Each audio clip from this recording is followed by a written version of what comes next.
Каждый второй школьник в Башкортостане получает бесплатное горячее питание. Это стало возможным благодаря соответствующему распоряжению президента России Владимира Путина. Если раньше в Башкортостане получали такие обеды 22 тысячи детей, то сейчас их количество превышает 224 тысячи. Обсудим подробно вместе с гостем программы «Интервью». Сегодня вместе с нами Альфия Галиева, заместитель министра образования и науки Республики. Альфия Закировна, здравствуйте. Добрый день. Итак, как у нас с нового учебного года заработала система обеспечения бесплатным горячим питанием школьников? Да, с 1 сентября этого 2020-2021 учебного года все учащиеся начальных классов начали питаться бесплатно. Это питание, согласно федеральному закону об образовании в Российской Федерации, получается не менее одного раза каждый обучающийся начальных классов. Причем нужно сказать, что это обучающиеся начальных классов муниципальных общеобразовательных организаций и государственных общеобразовательных организаций. Вот. А до 1 сентября 2020 года бесплатное питание обеспечивалось для таких категорий обучающихся, как дети из многодетных малоимущих семей. Это порядка 56 тысяч детей из многодетных малоимущих семей. Это возможно стало благодаря законодательству Республики Башкортостан. Только в Республике Башкортостан есть такая мера поддержки. Есть такая же мера поддержки, как двухкратное бесплатное питание. Обеспечиваются дети из категории с ограниченными возможностями здоровья и дети-инвалиды. Дети с ограниченными возможностями здоровья и дети-инвалиды питаются в день не менее 2 раз бесплатно на сумму 100 рублей в день. Это 90 рублей в день из республиканского бюджета и 10 рублей из местных бюджетов. А дети из многодетных малоимущих семей с 1 сентября 2020 года 55 рублей у них составляет однократное бесплатное питание. Какое меню у нас работает в школах, да, и что включает в себя обед? Меню у нас в школах составлен 3 варианта меню. 3 варианта меню составлено министерством, на сегодняшний день это Министерство торговли и услуг. Оно было согласовано с Министерством образования и науки, согласовано с Роспотребнадзором. И муниципалитеты, уже исходя из своих потребностей, возможностей, выбирают один из 3 вариантов меню. Также были разработаны специализированные меню, мы так говорим. Это меню для детей с фенилкетонурией и детей с сахарным диабетом. Вот. Также родители таких обучающихся, у которых дети имеют заболевания, сахарный диабет и фенилкетонурия, могут подать заявление руководителю образовательной организации, и для них должно быть предоставлено вот эти варианты меню.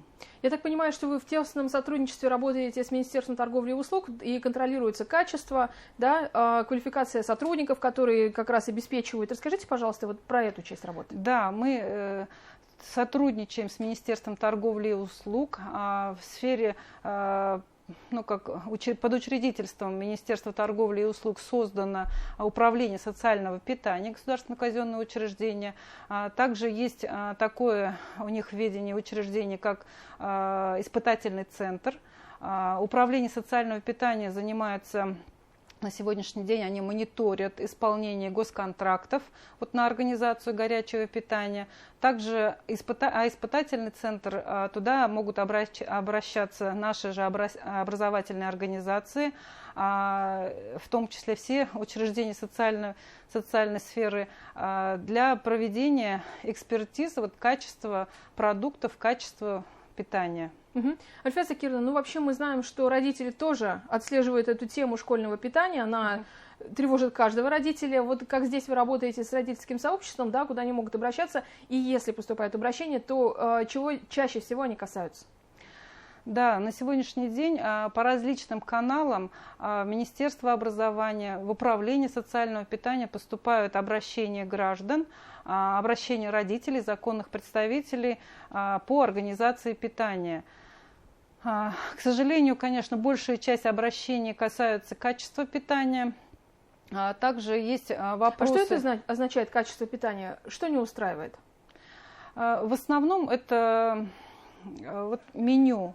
меню не устраивает. Родители говорят, что вот, допустим, там каждый день подают, допустим, гречку, или там, если ребенок не любит, допустим, макароны, и вот его ребенок не любит макароны, а у нас вот подают там сухие макароны, такие вот вопросы тоже бывают. И решение? Да, решение, да.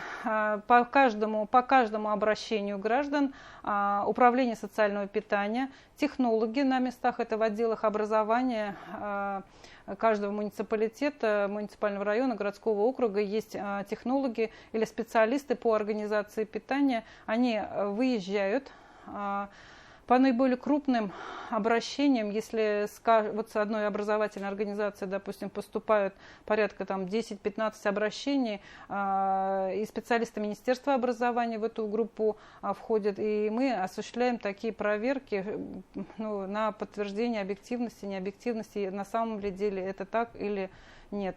Вот по поводу испытательного центра я еще хотела уточнить. Испытательный центр, проведя вот эти экспертизы качества питания, эту информацию сводит и ежеквартально представляет Министерство образования Республики Башкортостан. Мы уже отрабатываем с отделами образования, с муниципальными школами, на самом деле, какого качества было питание, и чтобы питание для наших детей организовать более качественно и своевременно, и чтобы эта еда, пища была надлежащей температуры. Тоже есть у нас поступают такие обращения, особенно это больших городов касается, Уфы, Стерлитамака, когда еда, мы говорим о горячем питании, она не совсем горячая, скажем так. Есть ли телефон горячей линии, куда могут обращаться родители? Да, в ведении Министерства образования, в сфере Министерства образования это телефон 292 11 52. Давайте еще раз повторим. 292 11 52, горячая линия Министерства образования и науки Республики Башкортостан. Также есть горячие линии и Управление социального питания, это в сфере Министерства торговли и услуг. Альфия Закировна, еще такой вопрос. Мы знаем, что в начале этого 2021 года глава Башкортостана принимал участие в совещании в режиме видеоконференц-связи с президентом России Владимиром Путиным, и в том числе там обсуждалось школьное питание. Да? И в том числе Ради Хабиров говорил о том, что если раньше в школах было возможно присутствие даже бразильского мяса, то сейчас делается акцент на местных производителей, тех производителей продуктов питания, которые работают в Башкортостане. Вот такие изменения, какой эффект они производят на всю систему? Знаете, тут в сфере образования я, конечно, вам полную информацию не могу сказать. Я знаю, что работает система «Меркурий».